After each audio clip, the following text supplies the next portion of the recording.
स्वागत एवं आभार कार्यक्रम। मध्य प्रदेश के सागर संभाग की सागर विधानसभा क्षेत्र क्रमांक 41 से कांग्रेस उम्मीदवार निधि सुनील जैन ने सागर शहरवासियों को शुभकामनाओं सहित आभार माना। साथ ही निधि सुनील जैन ने कहा कि उन समस्त कांग्रेसी पदाधिकारियों का भी आभार जिन्होंने टिकट मिलने से लेकर वोट डालने तक कठिन परिश्रम कर मुझे और कांग्रेस को मजबूती दी है और मेरे पक्ष में माहौल बनवाकर वोट डलवाए। उन्होंने कहा, किसी भी पार्टी की रीढ़ उसका कार्यकर्ता होता है और जिस कठिन परिस्थिति में कांग्रेस के कार्यकर्ताओं ने कांग्रेस और मेरा साथ दिया है, हम कभी ना तो भुला सकते हैं और ना ही उनका ऋण उतार सकते हैं। सागर की भावी विधायिका निधि जैन ने कांग्रेस कार्यकर्ताओं के अलावा शहरवासियों, दिव्यांगजन एवं 80 वर्ष से अधिक के बुजुर्ग असहाय वोटरों का भी आभार माना, जिन्होंने 17 नवंबर की मुख्य वोटिंग एवं 6 नवंबर को घरों से वोट डाले। कमलनाथ जी ने मुझे टिकट दिया और अब की बार जो विधायक के लिए कांग्रेस पार्टी से मुझे टिकट मिला, वो भी सब आप ही के प्रयासों का प्रतिफल है। और जैसे ही 19 अक्टूबर को ये ऐलान हुआ और मैंने देखा कि हम लोगों ने तो प्रयास किया और सारे लोग आके कर रहे थे प्रयास। ऐसा नहीं था कि कोई अलग था, सब अपनी अपनी तरह से प्रयास कर रहे थे, सब अपनी अपनी आके बता रहे थे कि भाई हमने ऐसे ऐसे संगठन बनाए हैं, हम इस तरह से आपका काम करेंगे। दूसरे युवा वर्ग आता था तो वो अपनी तरह से कर, मैंने 500 लोगों की टीम बना के रखी है, वो इस वार्ड में इतने लोग जाएंगे। मतलब ये सारी तैयारी इतने अच्छे से इस बार, मतलब कुछ एक महीना कैसे प्रचार में निकल गया पता ही नहीं चला। और हमारी महिलाएं जो आज तक मेरे लगता पहली बार यहाँ दिख रही होंगी आप सभी को, धीरे धीरे करके आप रजिया जी, रेखा जी, रश्मि जी, किरण जी, ये सब तो आप लोग थे ही, लेकिन हमारे साथ इतनी सारी महिलाएं जुट गई। और मैं जब वार्ड प्रचार के लिए जाती थी तो महिलाएं सच में आके बोलती थी कि दीदी या भाभी कुछ भी मुझे संबोधन करके कि देखिए इस बार हम आपको ही लाना चाहते हैं और इस संगठन में ही शक्ति होती है। मेरे प्रचार में भी गए हैं, काफी लोगों ने देखा होगा चंद्रशेखर वार्ड में वो साथ साथ चलते थे, तो मुझे तो होता था कि आप क्यों इतना ज्यादा चल रहे हैं, मुझे तो चलना ही है। लेकिन उन्होंने भी बहुत मेरी सहायता की, दिव्यांगजनों का और भी इस तरह से वृद्धजनों का भी, क्योंकि कई बार हम लोगों ने जहाँ घर के अंदर हम लोग जाते थे, वृद्ध महिलाएं हैं या पुरुष लेटे रहते थे, बोलते कि बेटी मेरा आशीर्वाद है लेकिन मैं आपको वोट देने जाऊंगा। कार्यकर्ता स्वागत एवं आभार कार्यक्रम में निधि जैन, सुनील जैन के साथ मुख्य रूप से सुरेंद्र सुहाने, जगदीश यादव, रामजी दुबे, चिंटू कटारे, महिला सेवा दल अध्यक्षा मुकुल पुरोहित, बब्बू यादव, कमलेश बघेल, आशीष जोशी, रमाकांत यादव, राजकुमार कोरी, महेश जाधव, मध्य प्रदेश कांग्रेस कमेटी दिव्यांग प्रकोष्ठ के कार्यकारी अध्यक्ष दामोदर कोरी, महिला शक्ति कांग्रेस कार्यकर्ताओं एवं कांग्रेस के समस्त पदाधिकारी मौजूद रहे। विकलांगजन की अगली खबर। पश्चिम मध्य रेल जबलपुर के डीआरएम, डिविजनल रेलवे मैनेजर और जीएम जनरल मैनेजर कार्यालय से मध्य प्रदेश कांग्रेस कमेटी दिव्यांग प्रकोष्ठ के पदाधिकारियों ने डीआरएम, डिविजनल रेलवे मैनेजर एवं जीएम जनरल मैनेजर पश्चिम मध्य रेलवे जबलपुर से मुलाकात करनी चाहिए, परंतु डीआरएम के स्टेनो ने डीआरएम से मिलने से मना कर दिया। जीएम जबलपुर का भी यही जवाब था।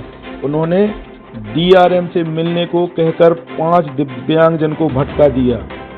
अंत में डीआरएम के अधीनस्थ अधिकारी से मिलना पड़ा और दिव्यांग प्रकोष्ठ के पदाधिकारियों ने विकलांगजन की रेलवे बोगियों की समस्याओं की मांगों का ज्ञापन दिया था, जिसका 2 माह बाद भी रेलवे अधिकारीगण अमल नहीं करा पाए हैं। अमूमन यह देखने को कम ही मिलता है कि रेलवे की शिकायत का तुरंत समाधान ना होता हो। परंतु 2 माह बीतने के बाद भी विकलांगजन द्वारा दिए गए ज्ञापन का आज तक कोई अता पता नहीं है। ज्ञापन में अन्य मांगों के साथ विकलांगजन बोगी की दुरुपयोग किए जाने के संबंध में था।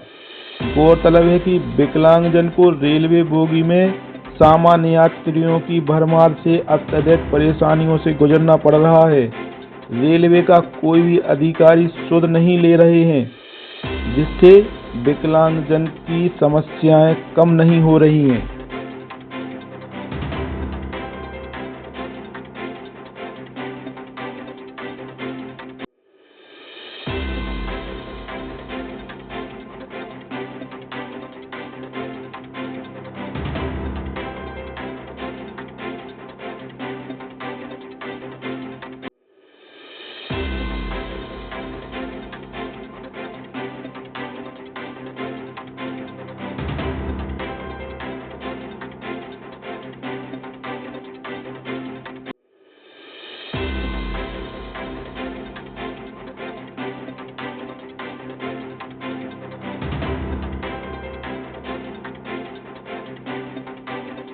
दिव्यांग दामोदर कोरी एवं मध्य प्रदेश कांग्रेस कमेटी दिव्यांग प्रकोष्ठ के पदाधिकारियों का रेलवे से यह सवाल है कि देश में विकलांगजन बोगियों की यही हालत है। विकलांग कोच का बहुत अधिक दुरुपयोग हो रहा है। दामोदर कोरी का यह भी कहना है कि दिनांक 20 नवंबर 2023 को जब 2 विकलांगजन बोगी में अत्यधिक भीड़ होने के कारण दमोह और पथरिया नहीं उतर पाए, तब दामोदर कोरी ने रेलवे के एक नंबर 139 पर कॉल करके शिकायत कराई थी। इस शिकायत में अन्य 2 विकलांगजन सहित दामोदर कोरी को सागर उतरने की कंप्लेंट की थी, जिसका शिकायत नंबर 202311208230 का निराकरण नहीं किया गया। ना ही जीआरपी या आरपीएफ का कोई सिपाही आया और उक्त शिकायत बिना निराकरण बंद कर दी गई, जिसकी सूचना हमें एसएमएस के जरिए मिली थी। मैं दामोदर कोरी सागर से मध्य प्रदेश विकलांग प्रकोष्ठ का कार्यकारी अध्यक्ष। मैं यहाँ डीआरएम साहब से मिलने आया था और ये सुविधा भी दी गई है उनके माध्यम से कि कोई भी व्यक्ति एक निश्चित समयावधि में उनसे मिल सकता है। लेकिन उनकी जो पीए साहब हैं द्विवेदी जी, उनका जो बिहेवियर है, उनकी जो व्यक्तित्व है, मुझे अच्छा नहीं लगा। उनने ना बातचीत अच्छे से की और ना ये कोई चीज़ बताई कि आप किस तरह से मिल सकते हैं। उन्होंने सीधा बता दिया कि ये परमिशन मैं नहीं दे सकता और ना मैं बता सकता हूँ कि किस विधि से मतलब डीआरएम साहब से मिला जा सकता है। उनकी कार्यप्रणाली से मैं बिल्कुल भी संतुष्ट नहीं हूँ। 2016 विकलांग अधिकार अधिनियम ये पूर्ण रूप से इनके व्यवहार की अवहेलना करता है और मैं समझता हूँ कि जहाँ दिव्यांग के साथ अभद्रता होती है, वहाँ से विकलांग अधिकार अधिनियम 2016 का प्रकरण दंडनीय अपराध के उसमें आता है और यहीं से शुरू होता है ये प्रकरण। तो मैं तो समझता हूँ कि द्विवेदी जी इस कैटेगरी में आते हैं और मैं समझता हूँ कि उनको इस कैटेगरी में दंड के रूप में इनकी शिकायत होना चाहिए और इनको दंडात्मक इनके ऊपर कार्रवाई भी होना चाहिए।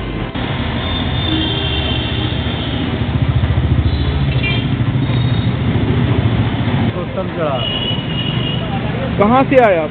हमारी घाट की यहाँ कहाँ आए हैं आप? मैं रेलवे ऑफिस आया क्या नाम से? क्या काम था?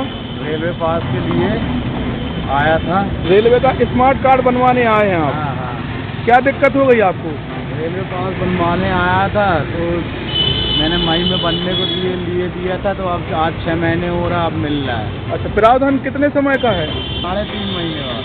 आपको कितने महीने हो गए? 6 हो गए। तो क्या परेशानी हो रही? चक्कर काटने पड़ रहे हैं क्या? चक्कर काटना पड़ रहा है। हमारे दिव्यांग पुरुषोत्तम अहिरवार साहब हैं और मई 2003 में दिया था इन्होंने। 3 मई 2003 में दिया था, क्योंकि पास की वैधता जो है 3 महीने में मनाने की तैयारी है ना, पर लेकिन क्योंकि रेलवे जो जहाँ कंस्ट्रक्शन का बनता है, तो अभी 6 महीने हो गए। आज तारीख जो है 10 तारीख अक्टूबर 2023। क्या नाम है आपका? मेरा नाम निकष वैद्य है, दिव्यांग शिक्षक समिति प्रदेश कार्यकारी अध्यक्ष दिव्यांग प्रकोष्ठ। आप कैसे आए थे? मैं यहाँ पे अपने काम से आया था, डीआरएम साहब से मिलने आया था। आपको- और चूँकि डीआरएम साहब से भी मिलने नहीं दिया गया, ये एक और बड़ी विडम्बना है। मैं आम आदमी अगर यदि डीआरएम आपसे नहीं मिलने दिया जाएगा तो गलत बात है ना ये। क्या परेशानी हो गई? किसने नहीं मिलने दिया? मिस्टर द्विवेदी करके कोई हैं, उनके पीए हैं, उन्हें मिलने नहीं दिया गया। आप कहाँ हैं इस वक्त अभी? अभी मैं रेलवे कार्यालय के सामने हूँ, जबलपुर। हाँ जबलपुर। तो आप संतुष्ट नहीं हैं कार्यप्रणाली से? उनके कार्यप्रणाली से कोई संतुष्ट नहीं हूँ। पश्चिम मध्य रेल जबलपुर के डीआरएम एवं जीएम को दिए गए ज्ञापन में मुख्य रूप से मध्य प्रदेश कांग्रेस कमेटी दिव्यांग प्रकोष्ठ से कार्यकारी अध्यक्ष दामोदर कोरी, कार्यकारी अध्यक्ष निकष वैद्य, उपाध्यक्ष मनोज सतनामी, महामंत्री सुभाष विश्वकर्मा, सचिव उत्तम राव उपस्थित थे। आप सभी को इस बात से अवगत करा दें कि ज्ञापन को अमल में न लाने, विकलांग बोगियों का निराकरण नहीं करने पर आगामी समय में विकलांग जन का उग्र आंदोलन डीआरएम और जीएम जबलपुर कार्यालय में किया जाएगा, जिसकी संपूर्ण जवाबदारी पश्चिम मध्य रेल जबलपुर जीएम एवं डीआरएम की होगी। मध्य प्रदेश सामाजिक न्याय विभाग के आयुक्त संदीप रजक से जुड़ी कुछ खास खबरें। मध्य प्रदेश सामाजिक न्याय विभाग के आयुक्त संदीप रजक का इन दिनों उनको मिलने वाले राष्ट्रपति पुरस्कार के संबंध में है। जी हां, आयुक्त संदीप रजक जो कि जबलपुर के मूल निवासी हैं, जबलपुर के कुछ दिव्यांगजन ने मोर्चा खोल दिया है कि संदीप रजक को राष्ट्रपति पुरस्कार नहीं मिलना चाहिए। इस संबंध में प्रदेश के 55 जिलों के दिव्यांगजन से अपील की गई थी, जिसमें ज्ञापन के रूप में समस्त कलेक्टरों के माध्यम से महामहिम राष्ट्रपति को पत्र लिखने को कहा गया था, जिसमें आयुक्त संदीप रजक को 3 दिसंबर विश्व विकलांग दिवस पर यह पुरस्कार नाम दिए जाने का जिक्र है। इस ज्ञापन में आयुक्त संदीप रजक द्वारा विकलांगजन के प्रति कार्यप्रणाली अच्छी न होना बताया है। ज्ञापन में विकलांगजन ने आयुक्त संदीप रजक को राष्ट्रपति पुरस्कार न देने की अपील महामहिम से करने की खबरें मिल रही हैं। हमारे न्यूज चैनल में विकलांगजन ने आयुक्त संदीप रजक की शिकायतें की थीं। विकलांगजन आयुक्त संदीप रजक से असंतुष्ट नजर आ रहे थे। जी भैया, क्या परेशानी लेकर आए हैं? भैया हम लोग जिला कलेक्टर दिया है, कलेक्टर साहब को बता सही था कि गंगा ना हो, शांति ज्ञापन देने आए थे। तो कलेक्टर साहब को रहने सर को ज्ञापन भी किया गया है। तो मैं संदीप रजक जी ये दिव्यांगों के दोस्त के, तो इन्होंने बोला कि दिव्यांगों के लिए बहुत कुछ किया है संदीप रजक जी ने, पर दिव्यांगों के लिए उन्होंने आज तक कुछ नहीं किया। जो दिव्यांगों के लिए किया है, जो उनके हित में दिव्यांग लोग, उनके परिचित के दिव्यांग, उनके लिए किया है। जो शहर में 365 दिव्यांग बहन भाई हैं यहाँ पे, ना ही उनको व्हील चेयर की व्यवस्था दिलवाई, ना ही उन्हें ट्राईसाइकिल दिवाली की दिलवाई, ना ही रोजगार दिलवाई। केवल झूठा आश्वासन देते हैं ये कि हमने ये किया।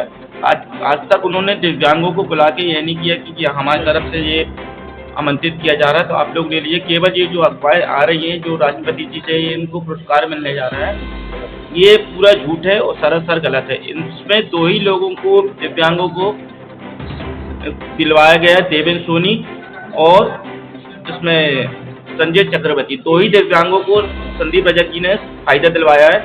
और उसमें हम लोग भी जुड़े हुए थे दिव्यांग शिक्षण समिति में, पर हम लोगों को 1 रुपये का सहायता नहीं मिल रही, ना ही लोन मिल रहा कहीं से, ना ही कुछ हो रहा हम लोगों का। दर दर भटक रहे हम लोग। और गाड़ी मिलती है, ये देखिए ये टूटी गाड़ी लेके आए हम लोग, उनसे हम लोग चक्कर काट के परेशान होंगे। सर हम लोगों को चुनाव को पहले से हमने आवेदन दिया गाड़ी दिलवाइए, पर हम दिव्यांगों को किसी को उन्होंने गाड़ी नहीं दिलवाई। आप विरोध करते हैं इसका? जी हम तो विरोध कर रहे हैं इसका, क्योंकि आपने 2 दिव्यांग दिखे, देवेंद्र सोनी और संजय चक्रवर्ती, 2 दिव्यांग दिखे, बाकी दिव्यांग नहीं दिखे हैं। ठीक है, आपका नाम? परसोत्तम अहिरवार, थाना उमसी घंटा। इस वीडियो को लाइक करें, हमारे चैनल को सब्सक्राइब कर बेल आइकन जरूर प्रेस करें।